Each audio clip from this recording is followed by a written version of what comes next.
Good evening, class, and now we will discuss the extinction of criminal liability. Paano nga ba mabubura ang criminal liability under the revised penal code? So, Article 89 of the revised penal code says, how is criminal liability extinguished? Number 1, by death as to personal penalties and as to pecuniary penalties. Liability therefore is extinguished only when death of the offender occurs before the final judgment. So kung mamatay yung nakulong na tao even before the conviction or final judgment or after the final judgment, yung personal liability niya ay totally mabubura. Pero ang civil liability ay hindi mabubura kung namatay ang convict after the final judgment. Pero kung namatay siya na isang akusado, hindi pa nadidesisyonan ang kaso, the civil liability is also extinguished. Mabubura pati ang civil liability at wala na siyang babayaran. Pangalawa, paano nga ba mabubura ang criminal liability? By service of sentence. Kung ang isang tao na convict at siya ay nakapag-serve na ng kanyang sentensya, natapos niya, mabubura na yung kanyang criminal liability. Number 3 is by amnesty, which completely extinguishes the penalty and its effect. So what do you mean by amnesty as defined by law? Amnesty, it is an act of the sovereign power granting oblivion or a general pardon for the past offense, and is rarely, if ever, exercised in favor of a single individual, and is usually exerted in behalf of a certain classes of persons who are subject to trial but have not yet been convicted. So amnesty is a complete extinguishment of penalty and all its effect. So amnesty may be granted after conviction. So yung pagbibigay ng amnesty, totally erasing the criminal liability. Ito, binubura nito lahat ng inyong record pag ikaw ay nabigyan ng amnesty. But it is seldom given to a single individual but to a class of person. Ang letter D is by absolute pardon. What is pardon? It is an act of grace proceeding from the power entrusted with the execution of the laws, which exempt the individual on whom it is bestowed the punishment from law inflict for the crime he has committed. So there are two kinds of pardon: absolute pardon and conditional pardon. So a pardon is absolute or conditional. It is in the nature of the deed, for the validity of which delivery is an indispensable requisite. Until accepted, all that may have been done is a matter of intended favor and may be cancelled. But once accepted by the grantee, the pardon already delivered cannot be revoked by the authority which granted it. What is the difference between amnesty and pardon? Well, pardon includes any crime and is exercised individually by the President of the Philippines, while amnesty is a blanket pardon to class of person or communities who may be guilty of political offense. So ang pardon ay binibigay ng president usually sa isang tao individually, while amnesty is for a certain class or person.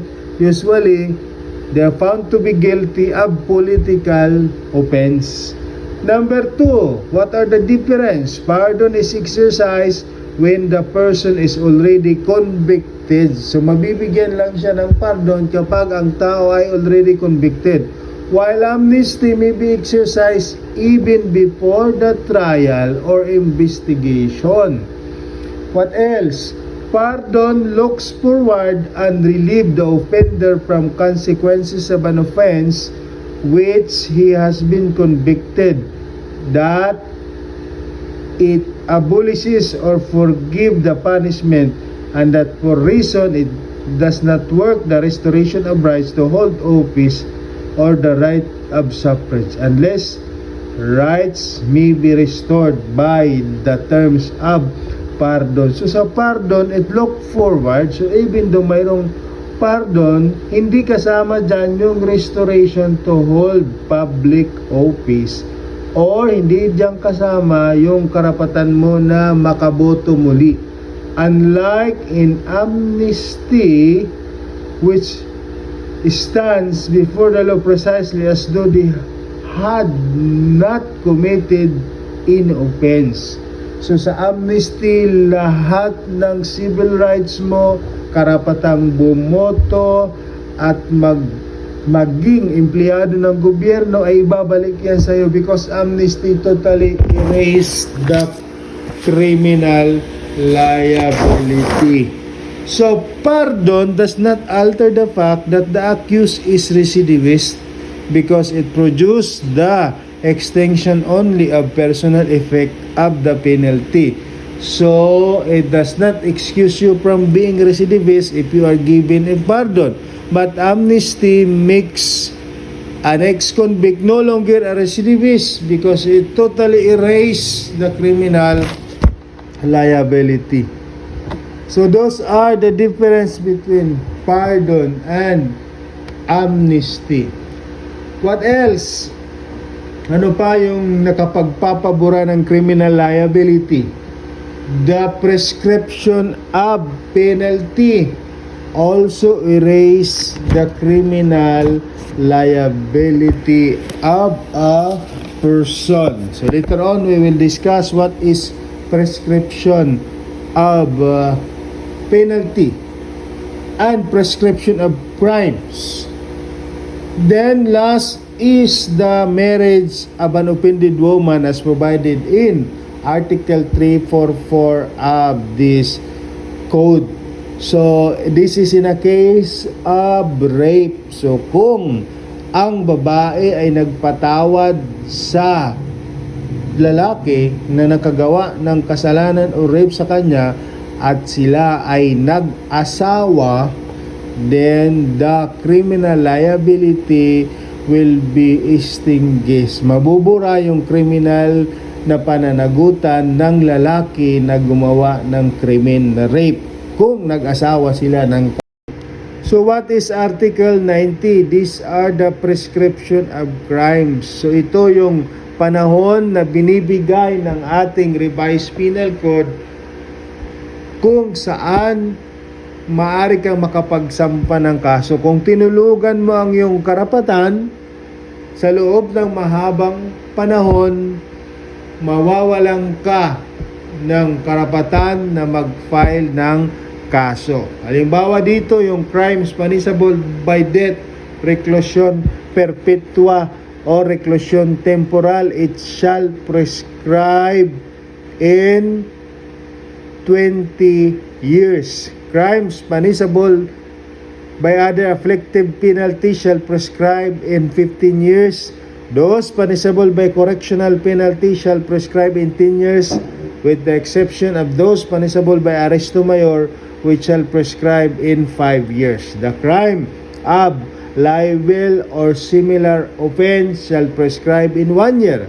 The offense of oral defamation and slander by deed shall prescribe in 6 months. Light offenses shall prescribe in 2 months. So when the penalty is fixed by law is compound 1, the highest penalty shall be made on the basis of the application of the rules contained in the first, second, third paragraph of this article. So when shall we start the computation for the prescription of offense? Saan tayo magsisimula? Halimbawa ba yung krimen na murder na discover pa lang siya noong 2020 pero nangyari ang pagpaslang noong 1980, hindi ka na ba maaari makapagsampa ng kaso dahil it is already more than 20 years from the date of the incident? According to Article 91, the period of prescription shall commence to run from the day on which the crime discovered by the offended party. The authorities or their agent shall be interrupted by filing of the complaint or information and shall commence to run again when such proceeding terminate without the accused being convicted or acquitted or unjustly stopped for any reason not imputable to him. So halimbawa, yung krimen na pagpaslang ay na-discover lang noong 2020, so dyan lang magsisimula yun ang bilang sa 20 years. If that was discovered by the offended party, by the police, or by the agent. So halimbawa naman yung oral defamation, yung paninirang puri. So ikaw ay siniraan, ikaw ay pinagsalita ng masasakit ng iyong kapitbahay. Hindi ka umaksyon sa loob ng 1 taon hanggang nagising ka na lang na gusto mo na palang mag-file ng kaso. Makalipas ang 1 taon, hindi ka na maaari makapag-file dahil you are already barred by prescription. Lumampas na ang talaan na binigay sa iyo ng batas para makapag-file ka ng kaso na yon, because the slander, oral defamation, if it is light, prescribed only in the prescription is only for 2 months. But if it is slander by deed, it prescribed in 6 months. So wag tayong patutulog-tulog sa kangkungan, class, dahil mayroong prescription ang mga crimes.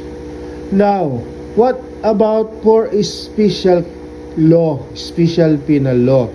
Offenses punished by a fine or by imprisonment of not more than 1 month or both, it prescribed after 1 year.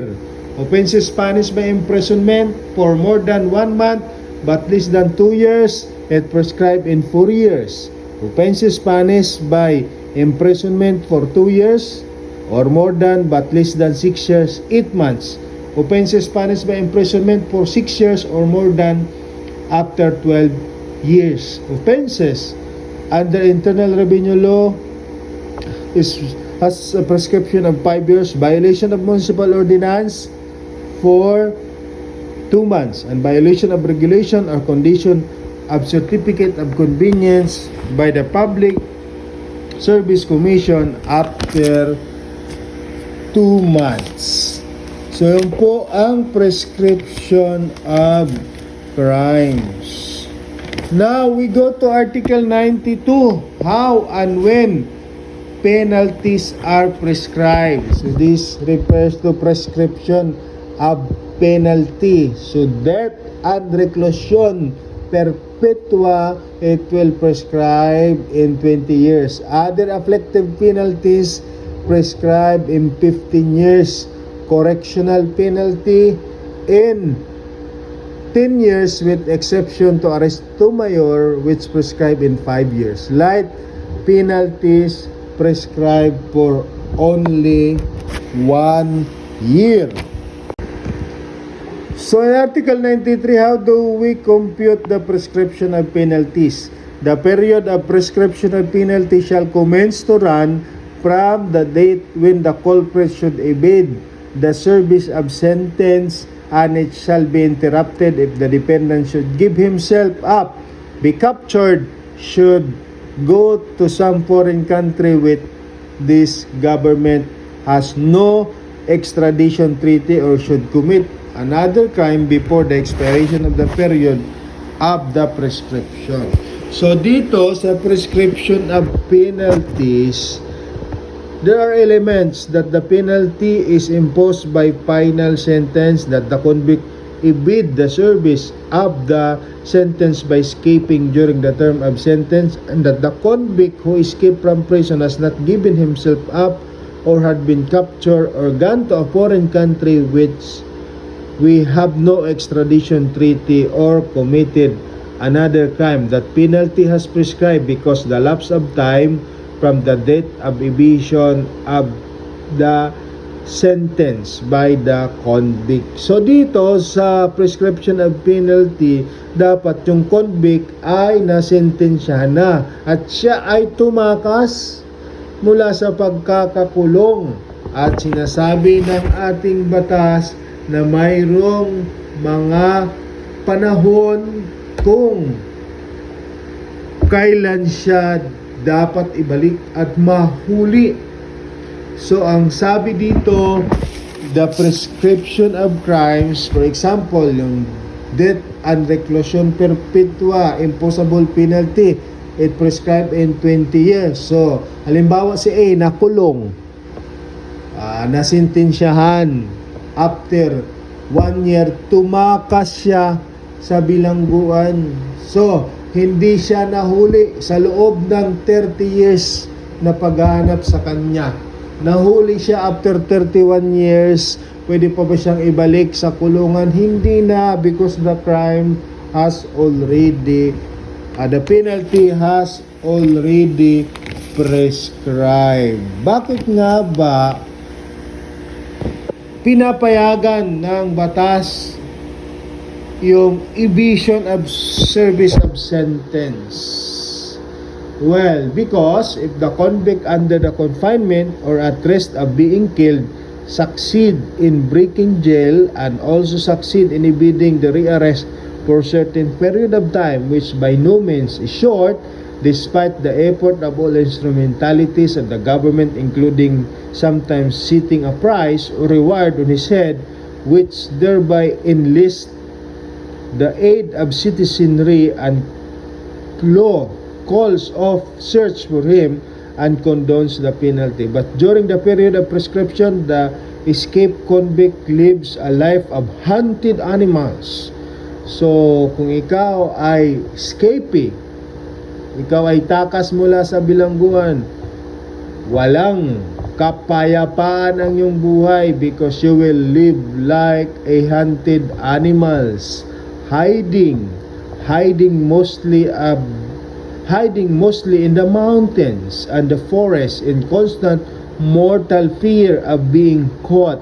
His life, far apart from being happy, comfortable, and peaceful, is reduced to a mere existence filled with fear, discomfort, loneliness, and misery. So ganun din daw ang sabi ng ating mga expert, kapag ang isang tao ay tumakas sa kulungan, para siyang isang hayop na hinahanap para huliin at ikulong. So mabubuhay siya ng puno ng takot at pag-aalala.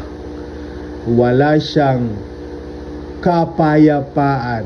So sinasabi ng batas, if mayroong mga panahon, for example, yung crimes committed as an imposable penalty of reclusion perpetua, so loob ng 20 years na hindi siya nahuli from the escape of the prison, then the penalty is already prescribed.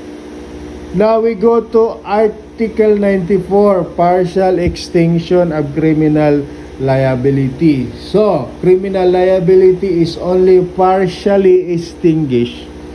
So, hindi totally, partial only by the following: conditional pardon, commutation of sentence, and good conduct allowance. So, yung conditional pardon, the condition is usually imposed upon the convict that he shall not again violate any of the penal laws of the Philippines. So, pag binigyan ka ng conditional pardon, ang condition, hindi ka na ulit gagawa ng krimen in violation of penal laws of the Philippines. Pag gumawa ka, balik ka uli sa kulungan.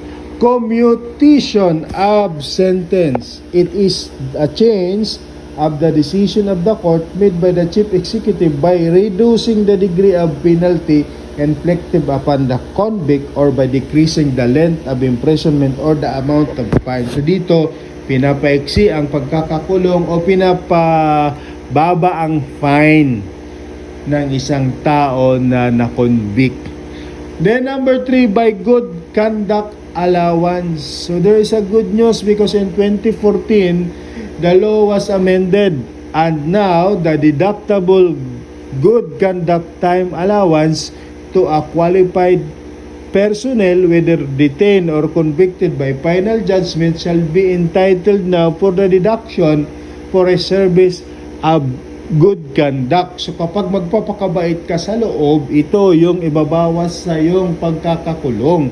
During the first 2 years of imprisonment, he shall be allowed to deduct 20 days for each month of good behavior during detention. Yan. So malaking bawas yan. 20 days for each month pag mabait ka sa loob for the first 2 years of imprisonment.